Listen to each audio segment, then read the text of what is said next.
What's up, everybody, and welcome back to the Anything Better podcast, NFL preview edition for week number set. Well, going into week 17, we will go over week 16. But first, we got to Can't believe it. 17, Paul. Where does it go? It's over. It's fucking over.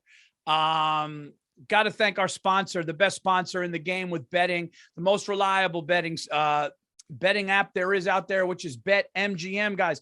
As you know, the Anything Better podcast has teamed up with BetMGM at the beginning of the season. We'll be using all of their lines to make our picks. We'll have special offers for our listeners each week. If you haven't signed up to BetMGM yet, use bonus code Burr, BURR, and you'll get $200 free after placing your first $10 bet. 200 smackaroos for free. 200 bones.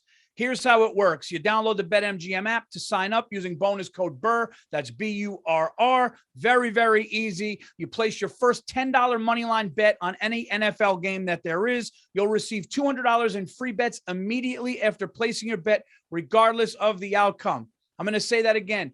Regardless if you shit the bed and you make an awful prediction, you're still fine. All right? That's unheard of. So it doesn't matter the outcome. Just make sure you use bonus code Burr, BURR, when you sign up.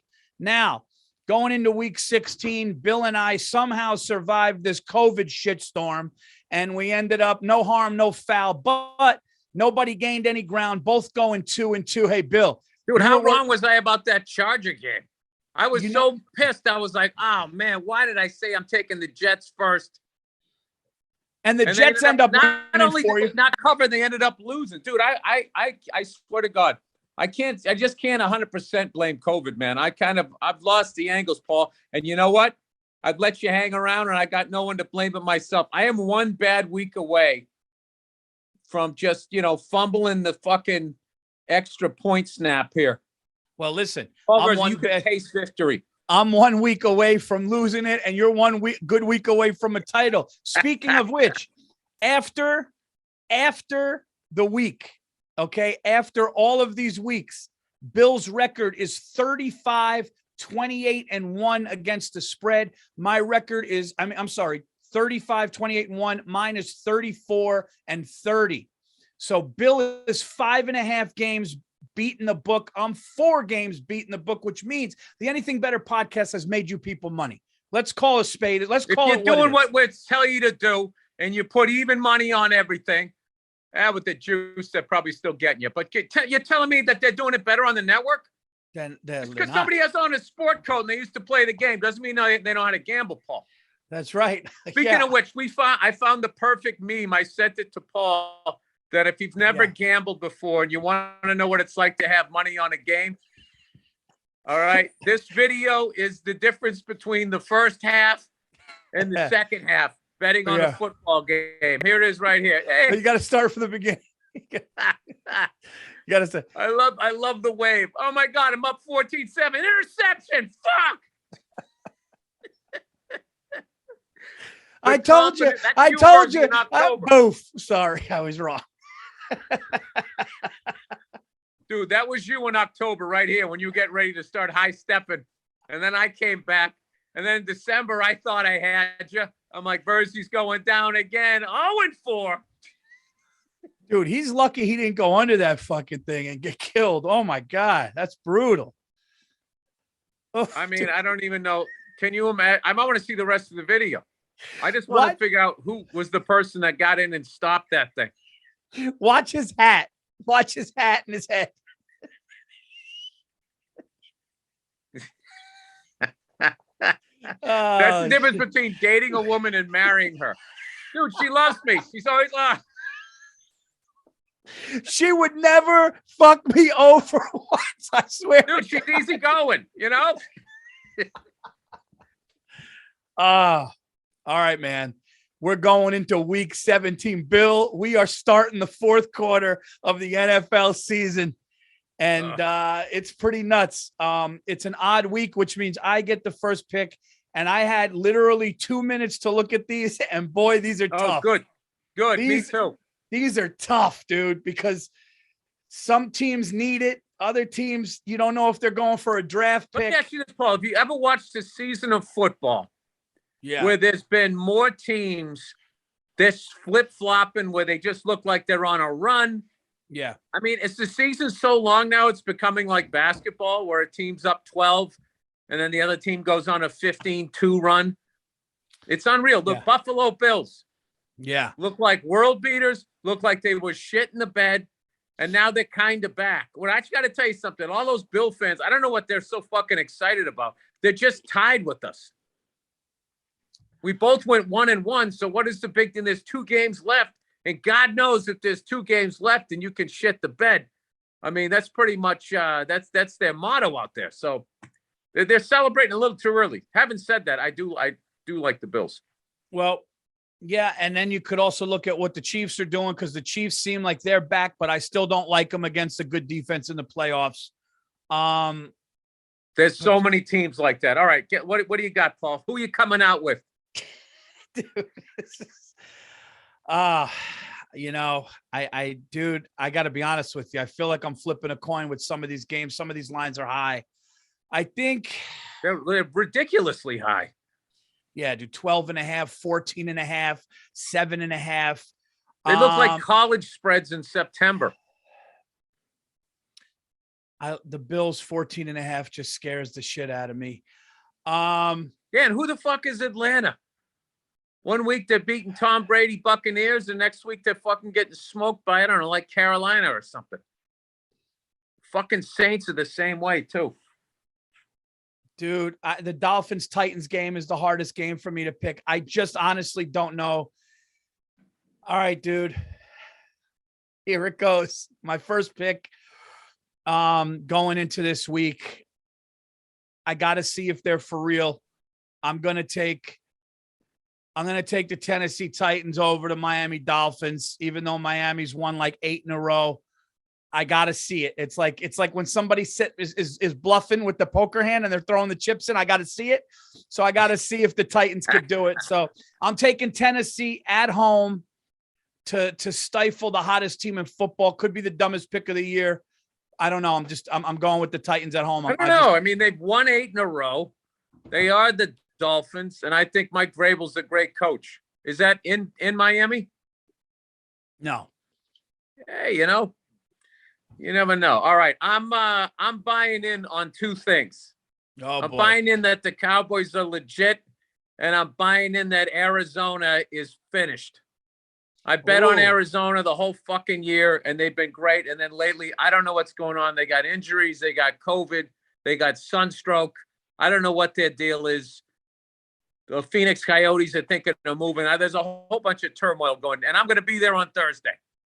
So I think that all goes in. It's only 5.5. I'm buying in. I'm taking the Cowboys.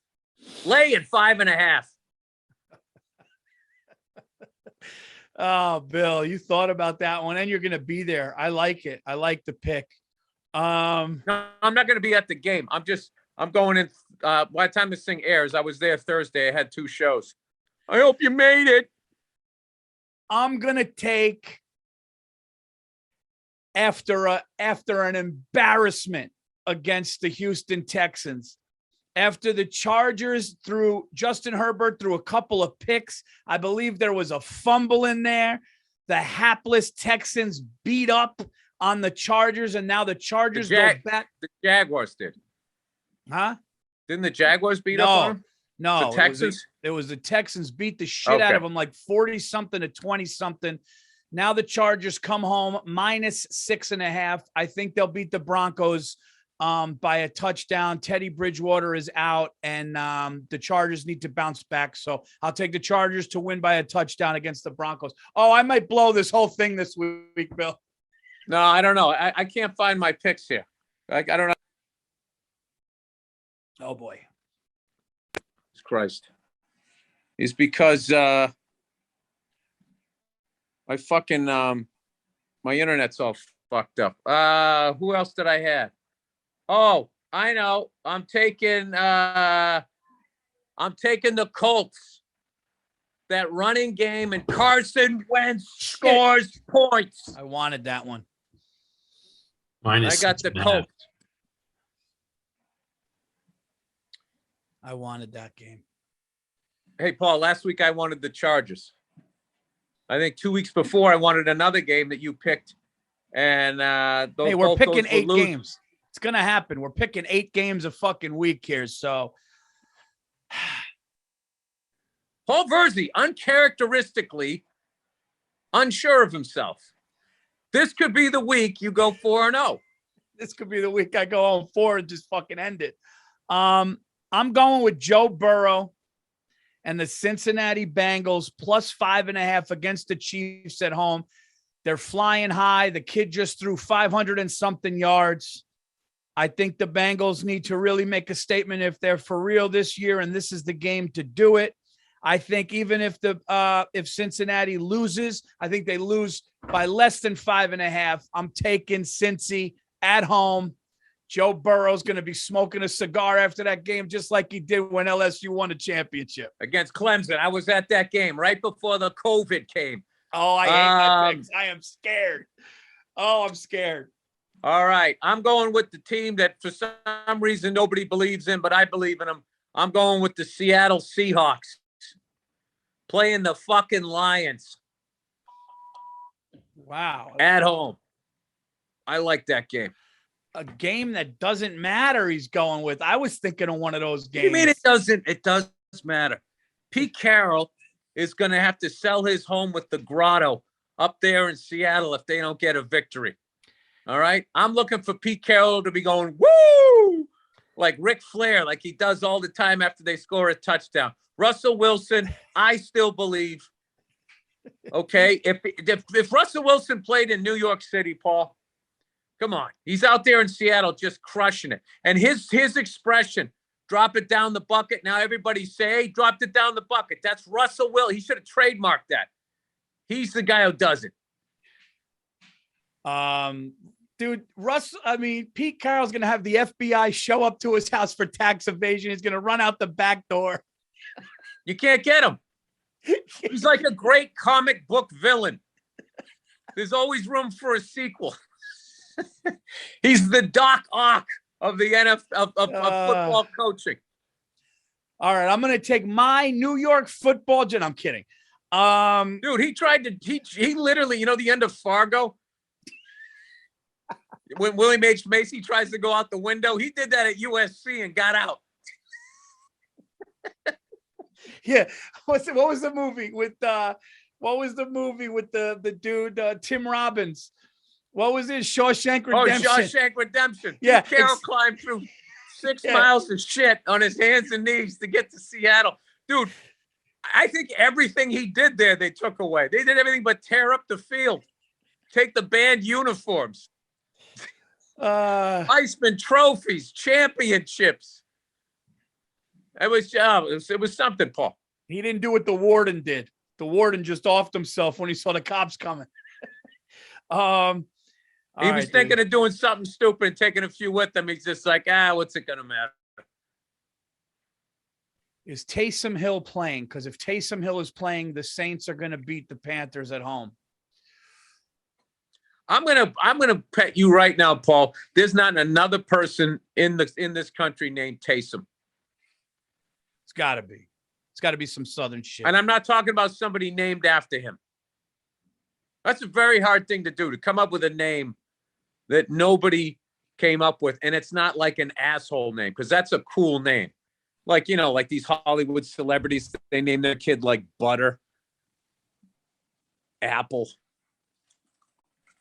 As of now, he's not playing. You know what game is interesting? You should have said intriguing, Paul. You're touching your chin. You know what game is intriguing?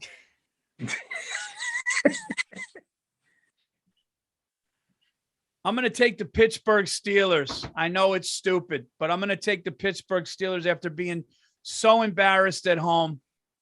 I mean, Big Ben in December, Paul.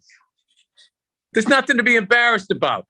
I love that he lost last week and got embarrassed. You think Ben's going to sit there and Big Ben is the John Wayne, the modern day John Wayne.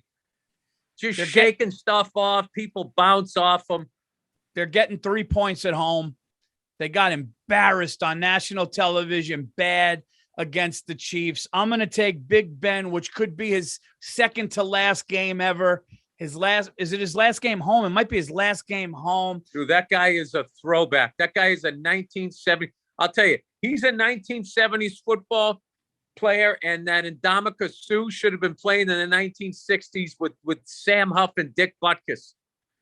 Stepping on guys, and you could do all of that if you watch those old NFL films. They're just guys playing in the wrong era. I love both of them. I just think that the coach and him have too much pride to go out like the way they did last week and then come home and do it again. So I'm going to take them getting 3 at home. I got to tell you, out of all the weeks we've been doing this is the one. It might be because it's coming down to the end. This is the one that scares me. This is the one that scares me, but we'll see. I've already given into the fact that this ain't my year. So I'm just shooting from the hip here. And that's why I think for the first time this season, I'm going to go with the monsters of the Midway against your New York Football Giants. Out of respect, I waited to the end to see if you wanted that game. No. You didn't take it. I know you can't bet against your own team. So Paul Virzi, still as competitive as he is, the man has a good heart. He cannot bet against. I mean, last week I wanted to take the Bills. I just had a feeling about that game. We both laid off that game. I was like, I got it. And also, I got to tell you, as much as I hate that we lost, I loved how the Bills came out in that first drive. They just rammed it right down our throat. And they were like, they came to fucking play. And that was one of the biggest games the Bills have had since probably the Jim Kelly era. Oh, and Bill. They went in and they took the game. But I was also happy that we came back. But you got to respect how the Bills came in and played. Well, speaking of respect, and I'm glad I thought of this, we have no choice on this show but to pay tribute to the unbelievable life of John Madden. John Madden's voice was literally like, you know the way they say nobody's bigger than the game? He is the one guy, like somebody said on Twitter, John Madden is football. And dude, you know what he said? I saw something today. The game you guys beat us. I don't know if you saw this on Twitter. The game you guys beat us in week 16 to go 16-0 when Coughlin decided to not lay down and really play you guys. And you guys, I was at that game. I told you about that game where Moss he broke the record to Moss and you guys won 38-35. We made one mistake. You guys made none. It was nuts. Madden called Coughlin and they played the voicemail today. And he goes, I don't mean to get emotional. He goes, but the fact that you didn't lay down and because the Giants had made the playoffs and there was a question if the Giants were going to rest starters going into Tampa Bay. And Coughlin goes, let's try to stop this streak. And Madden had called him and said, it was like good for football. You did good for football. And then he goes, I remember seeing the Colts resting players and they took their foot off the gas and you got to just keep going. You got to keep going.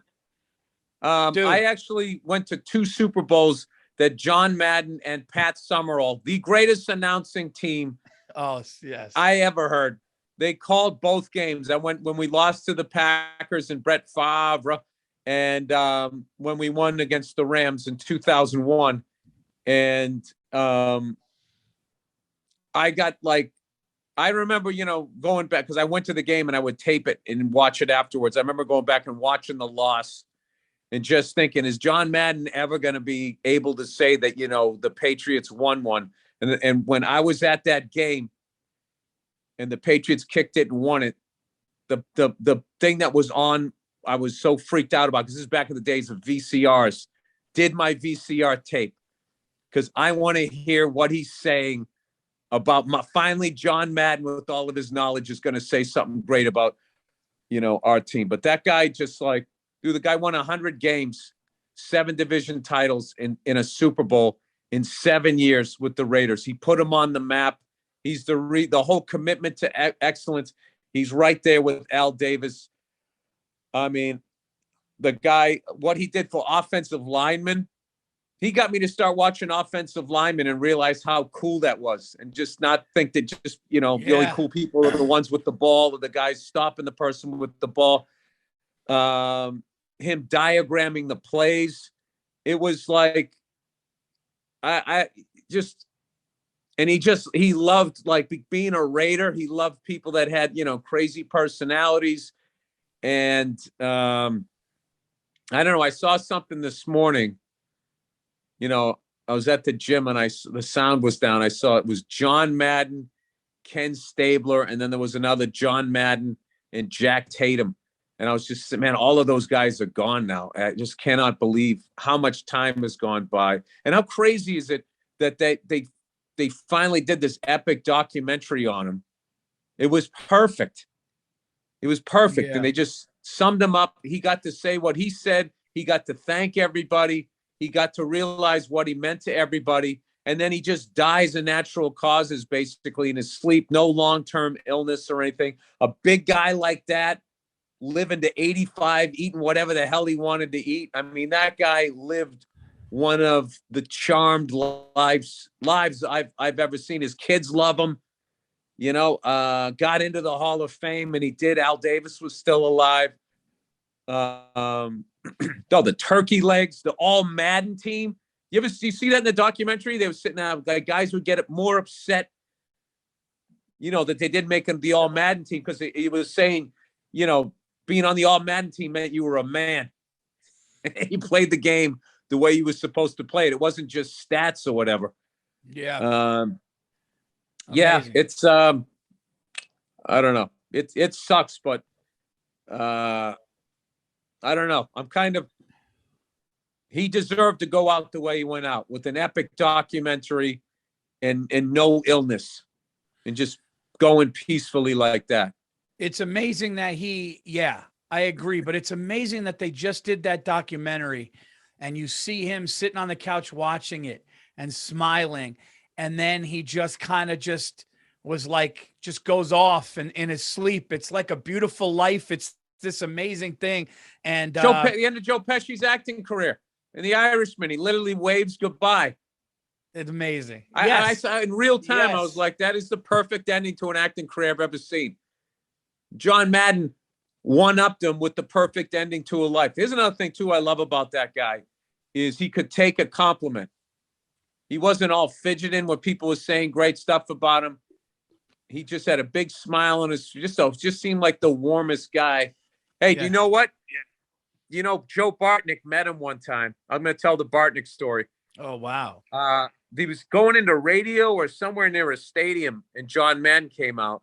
So he was walking out. They're like, oh, my God, John Madden. He was kind of like, yeah, hey, like, who are these lunatics? And Bartnick goes, hey. He goes, today is the greatest day of your life, but only if you win. He said his Super Bowl speech, and the guy just stopped, and he was like, oh, hey, fellas. And then he just sat and actually talked to him. But Bartnick got to, You got it, yes. He was just like, all right, I know I'm famous. I do the light beer for Miller and stuff. And Bartnick got him with quoting a deep cut. Yeah. A side B. I had the I want to say something about John Madden after, but you got to hit something that's different when you see a guy like that. And I did the same thing with Mariano Rivera. He was outside Yankee Stadium. He was on a suit. They were getting on a bus to go to one of the pitchers' birthday parties. Everyone's yelling, Mo, blah, blah, blah, this and that. He's doing the whole typical really nice waving, but really not looking at anybody. And he's doing everything. He's just looking all, he was really thin actually for what he did and how hard he threw. And everyone's yelling stuff. And I just go, greatest ever, dude. And he just stopped. And he just looked and he just gave this thing. And it was like, that was it. And when you do that to them, like when you hit the chord that they want to be hit. But the thing about Madden was, you said you wanted to hear him say something about the Patriots or what it was finally going to say when your team won. He never was biased against a team. He was opposite of Tim McCarver. Tim McCarver hated the Yankees. He hated the fucking Reds. Like every team that cut him, he had this thing when he called the games and you could feel it. Madden was always like complimentary. He was always like, This guy is great. When he puts his head down, he's great. This coach is great. This organization deserved this. That's my kind of player. He's positive. all sweaty, blood. Yes. He's got snot hanging out of He's his a big nose. guy. Boom. And he would go, boom. He's a big guy. Boom. And he always, and he goes, it's not a hit or it's not a crash. He goes, it's boom. But anyway, man, and the video games. Growing up, I'm growing up. That's the one game still to this day. I'll go to a friend's house, but hey, man, you want to go Madden? And just the guy was football. So yes. And the turkey. You know what's crazy? He's the guy that I got that kick the field goal. You take the points. And it's like I'm listening to a Hall of Fame coach and blah, blah, blah. But in 2001, when I went back and I listened to that playback when the Patriots didn't lay down and just play for the overtime, he said on the mic, he goes, I don't agree with this.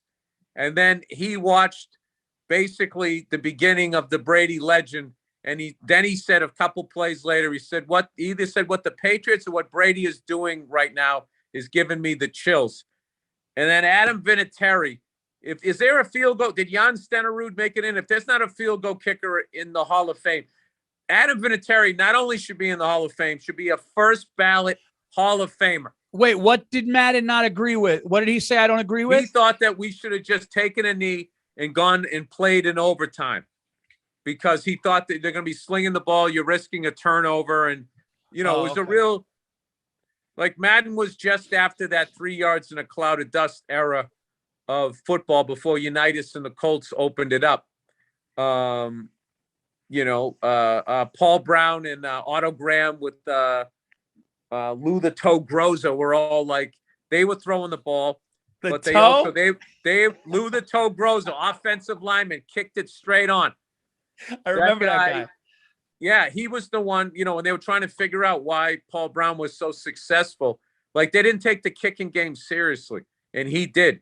And he'd get 3 here, he'd get 3 there, he'd get 3 there. Next thing you know, he got an extra 9 points, and you lose by 2 or whatever. Does the field goal exist anymore, Bill? Because you're getting me all excited now because I've been texting everybody. Does a field goal exist? Because what's it called? The one team went for it in the red zone on 4th down 5 times and fucking lost the game. Nobody takes points from the 20-yard line when they're fucking right there. And it's crazy. I feel like it's crazy. I feel like the fans enjoy watching you go for it on 4th down and not making it more than they enjoy a field goal. So you almost don't get called out on it.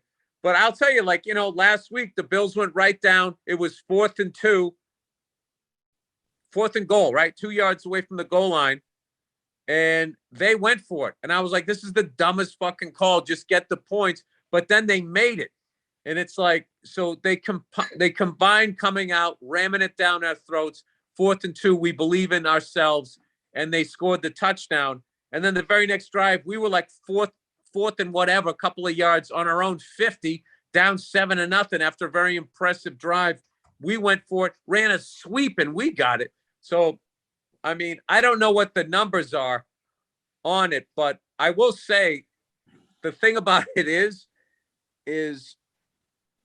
I guess if you go for it and you make it, in a game like the Patriots versus the Bills, after they did it, it really made sense because it was already deflating. Like, fuck, man, these guys really came to play, and you could just see us on our heels. Like, whoa, we came to play, but you guys are really playing. And the fact that they didn't go down and just do a little kick and we're down 3-0, it's sort of like a little bit of a victory after the way they came out. The fact that they went down and scored the touchdown.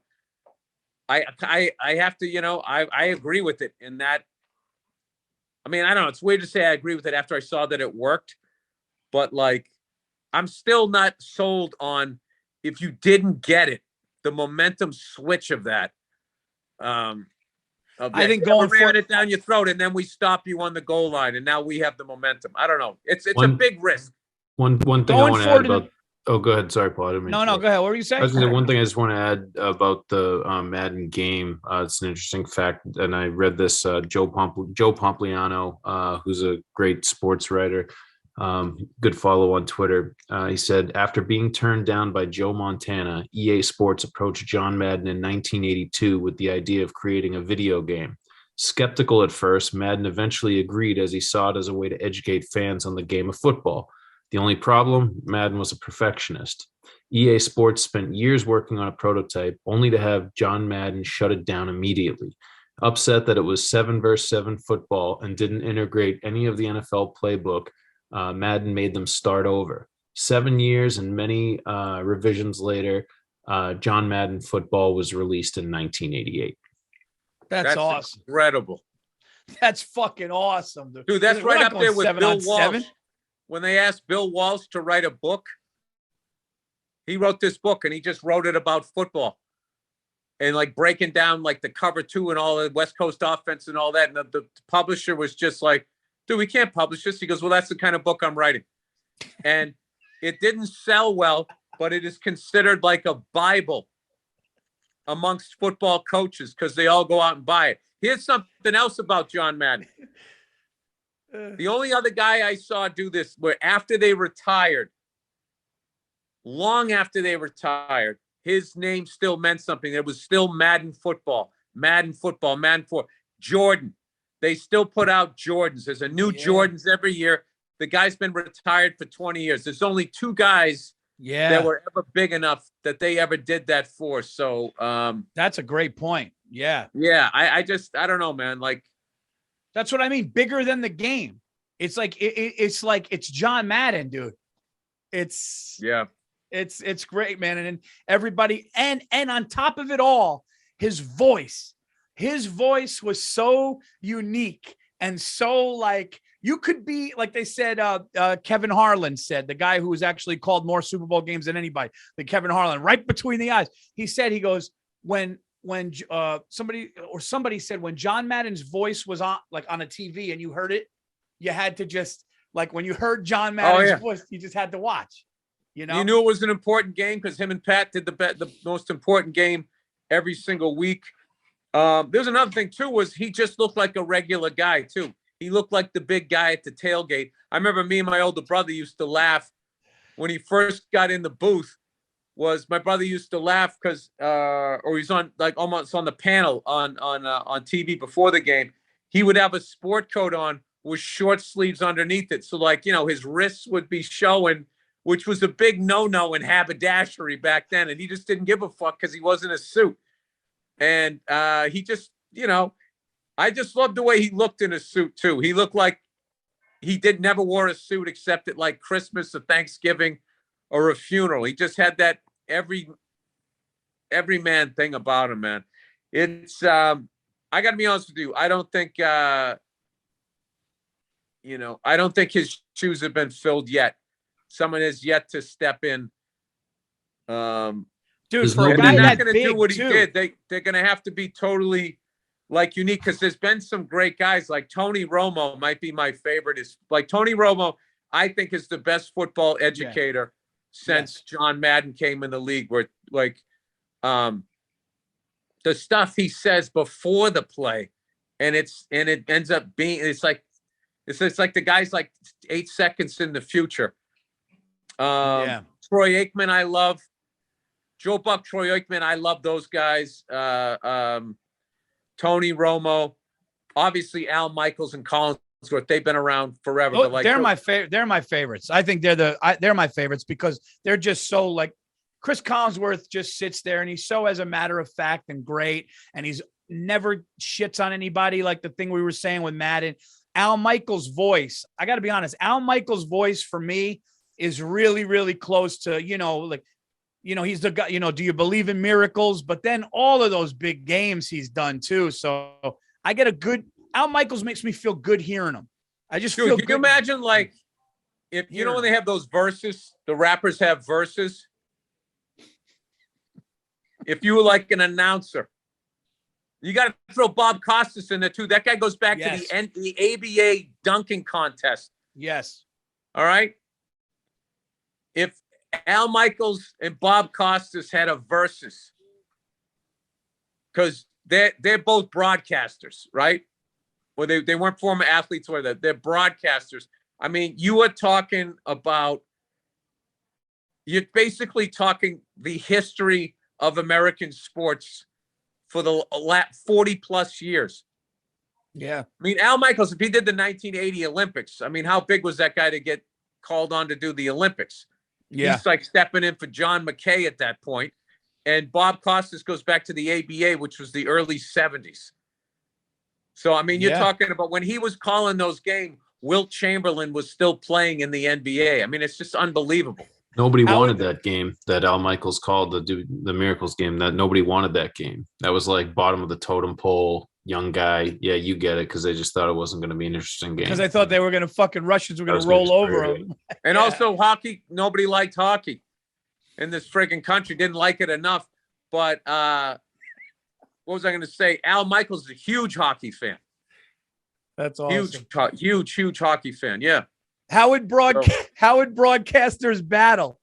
One guy's in a booth. Guy finishes. No, he's at the 10. He's at the 5. The other guy's like, oh, he's going deep. No, you got to go. Dude, this is a great thing to do. The greatest calls. Yeah. Of all time. I mean, like, I'm trying to think of some of the classics. Do you believe in miracles? Yes. That's a top 5. That might be a top 3. Top 3. I'm trying to think of I'm going fucking blank now. Bird steals the ball. Down goes Frazier. Down goes Frazier is a down big goes one. Frazier. Down goes Frazier. Bird steals the ball. Or and Havlicek steals it. Those are the 2 big Celtics ones. What was the baseball one? Shot heard around the world. The Cardinals one when Ozzie Smith. Go crazy, folks. Go crazy. The Doug Flutie call. Oh, I got one. In Miami. He did it. Flutie did it. That's a great one. The back of the end zone. Oh, and Phelan got it. And then the other guy's going. How about this one? Touch them all, Joe. You'll never hit a bigger home run in your life. That's when he walked off. That's a great one. That's a good one. That is a great one. As much as I hate to say it, Joe Buck saying the curse is over was pretty big. That was a pretty big one when the Sox. That's a big one. Come on, dude. Joe Buck's voice in October. That is baseball. That's good. That is baseball. Oh man, this is. I know there's a bunch of huge ones that I quote all the time. I can do the Johnny Most one. Which one? The one where Bird steals the ball. Well, Bird steals the ball. I think it was. And Bird steals it over to DJ. He lays it up and in. Yeah. Oh my God, this place is going crazy. I got a list pulled up here. Number 1, do you believe in miracles? Number 2, it's got the Giants win the pennant, 1951 by Russ Hodges. Oh, that's a good one. Down goes Frazier, Howard Cosell. That's a great one. I don't believe what I just saw, 1988 Joe Buck. Oh yeah, I don't believe what I just saw. Yeah, that's another great one. Gets through Buckner, 1986 Vince Scully. Oh, there's a little bounding ball to Buckner behind the bag. It gets through Buckner, and then Mets win it. Ugh. Havlicek steals the ball, Johnny Most. The band is on the field, 1982, Joe Starkey. Oh, that's a great one. And the band is on the field. Yeah. 2005, Vern Lundquist, In Your Life. Have you ever seen that one? Wait a minute. 2005. Which one was that? That was your game, Paul. USC. It was that. Oh, dude. Longhorns. No. Wait, is that game? I'm guessing. Vern always did college. All time. Jack Nicklaus 86 Masters. I don't know. It's blacked out here. This website stinks. Spectacular. That's gotta be Vince Young against USC, right? That was Pete Carroll, Sanchez, Reggie Bush. That was unreal, dude. That's when Pete Carroll was in like the montage part of Scarface when he was at USC. Going to the bank with the money getting counted and all of that stuff. Looking at the tiger with his fucking wedding party. Bulletproof Porsche. He's walking around with Michelle Pfeiffer. I'm sorry, not Sanchez. It was Matt Leinart. Yeah. Sanchez. Yeah. Reggie Bush. Marv Albert, 1991, a spectacular move by Michael Jordan. 1994. Oh, that was the when the switch of the hands one, layup against the Cavs, maybe. Yeah, there's a Rangers 1994. Howie Rose. I think he switched hands against the Lakers. Oh, was it? Okay. He switched hands against the Lakers, but yeah, that. You know what, dude? There's not a lot of them. No. Hey, Andrew, you got to reach out to these guys. We got to do a versus. If we could get Al Michaels and Bob Costas to go on and just talk about, oh my God, just have a list of all the greatest games and like how many of them they were at. Dude, that would be nuts for them to be like, who did you? I said, they asked Kevin Harlan who was the most impressive he ever saw. And he said, watching Jordan, he said it was like the guy wasn't on his feet. It was like when you watched him without the ball, it was like he was floating. He goes, you were watching something different. You imagine asking Costas or Al Michaels that, dude, with everything that they saw? Oh my God, dude. I don't really know where they could categorize it. I was saying the other day, the most electrifying, because I saw Jordan when he had hair, but it was a scrimmage game at the Dean Dome to get people excited. This was back in like 87, 88, to get them excited that NBA basketball was coming to Charlotte with the Hornets, who later became the Bobcats, who later became the Pelicans. So I saw him play, but he only played like a half. You know, it was like a scrimmage. It wasn't a big deal. So the most exciting person I ever saw play live, as far as just electrifying in the crowd on the edge of their seats, was Michael Vick in the Georgia Dome. Pre all that dog shit. I mean, he was doing that dog shit, but nobody knew at that point. Dude, every fucking time he rolled out of the pocket, the whole place stood up. I don't care if he was on his own 2-yard line. That's and amazing. It was in a dome. My ears were ringing when I came out of there. He was fucking insane. Yeah. Insane. It was literally like he was like 3 steps faster than anybody else out there. I've been to a zillion games, and I still remember him running down, zigzagging across the field, and then running down the sidelines toward me. I had like seats on like the 20 or the 30, like mezzanine or upper deck level, and just seeing him coming down. Like, dude, I felt like I did leg day the next day after going to that, just getting up and sitting down so many times. He was a blur, man. He was a fucking blur when he ran with the ball. Yeah. He was reckless, though. He was reckless. That's the one thing. But then he's the only guy to get two $100 million contracts. He got $100 million contract pre-Dogs, and then after he got out, he got a second chance, and I believe the Eagles or somebody gave him another. He came back from that and got another. It was the Eagles. It was Eagles. That's Philadelphia. Compared to what their fans are doing, drowning dogs, that's like a misdemeanor. Hey, Mike, welcome home. Jesus. What the fuck else? Who else? Oh, Bo Jackson.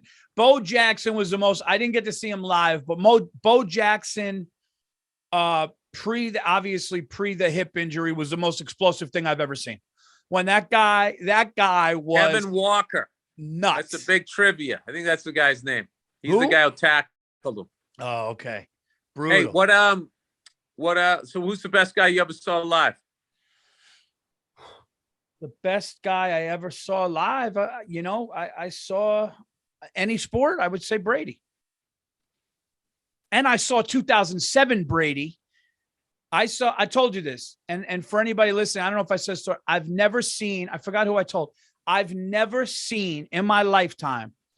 I was at that game where you guys went 16-0, 38-35, you guys. The place stood up.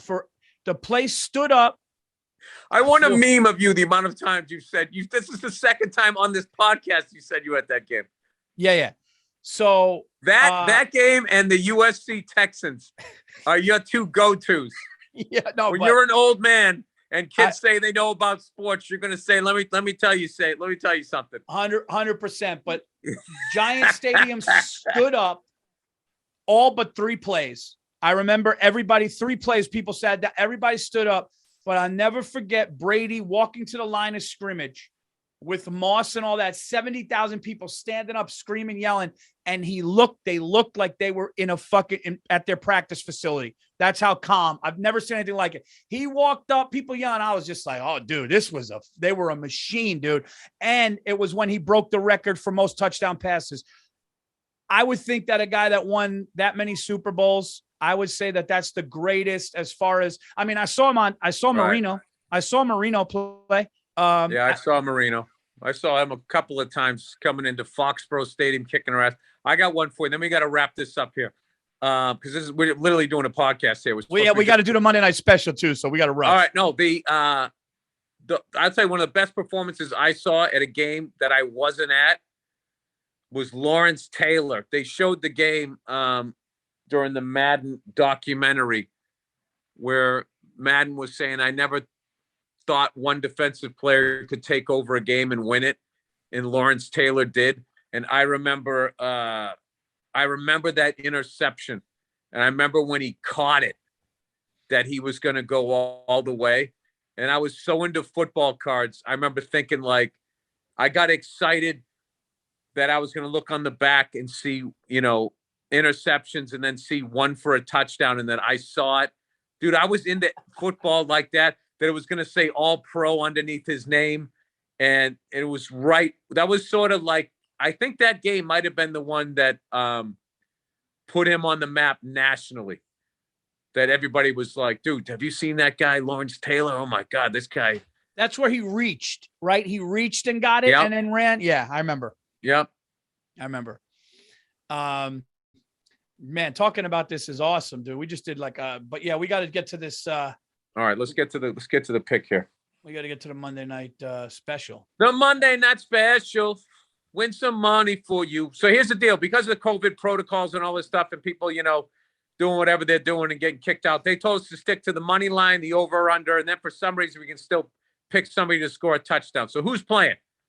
Cleveland Browns. It's the Steelers and Browns. I took the Steelers getting 3 at home after that embarrassment. So if you want to take the Steelers with the money line. I want to take the Steelers with the money line. And what's the over under? 3. Over under. Sorry, 41. 41. I always break Dan Katz's fucking rule that life is too short to bet the under, but I just like the under in this. I think that I don't know. I just like the under. When I think Cleveland and Pittsburgh, I just don't think a lot of points, and I also think defense. It's just the personality of both of those franchises, and it might be a tight, more tight defense, division rival tight defense. All right, so we'll take the Pittsburgh Steelers with the money line. We'll take under 41, and what's the third one? Big Ben's got to throw one, Dude, they both are gunslingers, man. I mean, what's his face? How many did Baker Mayfield throw last week? Which makes me think maybe they're not going to do it this week. Well, he threw 3 picks last week. One of them was bullshit. One was either a tip, I forget. There's another thing too. I don't think quarterbacks throwing a Hail Mary at the end of the game, at the end of a half, I know, should be counted as a fucking interception. I agree with that. Yeah, they're putting up a 50-50 ball at the end of a half because there's 2 seconds left. There should be some sort of category for that. Yeah. Whatever you want. We could roll with whatever you want for the third one. I like both of our first ones, I guess. I mean, all right. I would say what's his face is going to score that running back for the Browns. What the fuck's his name? Nick Chubb. Yeah, Nate Chubb. Make sure there's no COVID with Nick Chubb. Why did I think his last name was Mac? Dude, do yourself a favor. You got me thinking about that, man. Bill, who was your buddy who worked as an agent, but then after he was an agent, he ended up helping with like finance, like players, like with their financial stuff. You remember that guy? Yeah, but I got old man brain right now. That dude, I said to him one time, he was backstage at a show, and I go, dude, what's the greatest performance you ever seen in sports history? And he just goes, dude, Vince Young Rose Bowl. And I think I hugged him. I go, yeah, right. Yeah. I was like, I never said anything. I never said anything like it.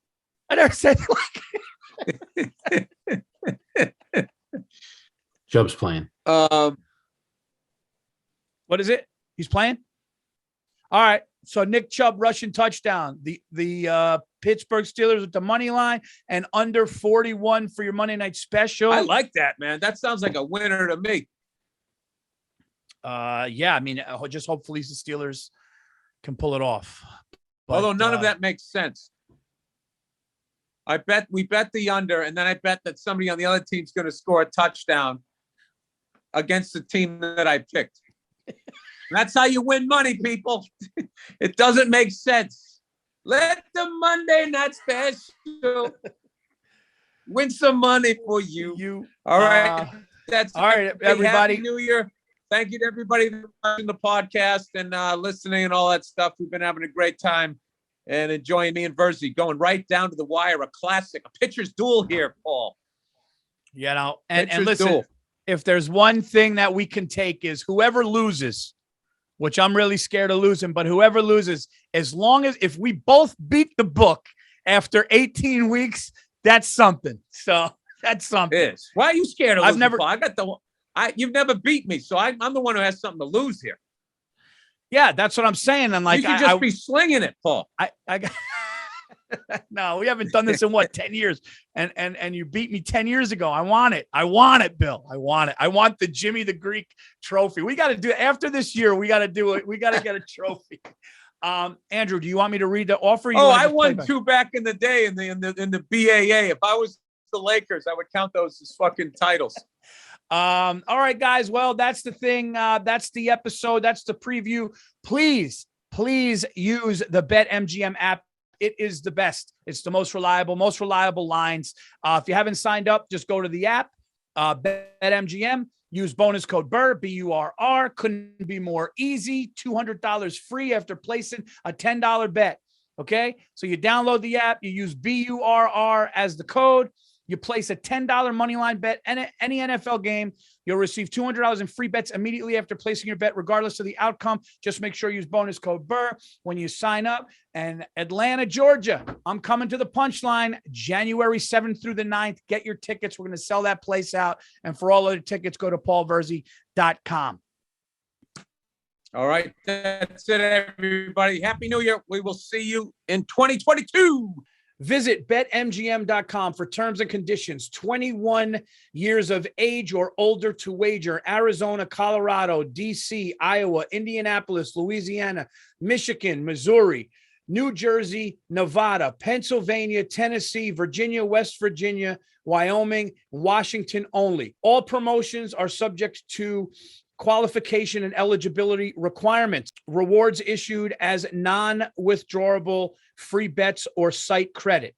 Free bets expire in 7 days from issuance. Excludes Michigan disassociated persons. Please gamble responsibly.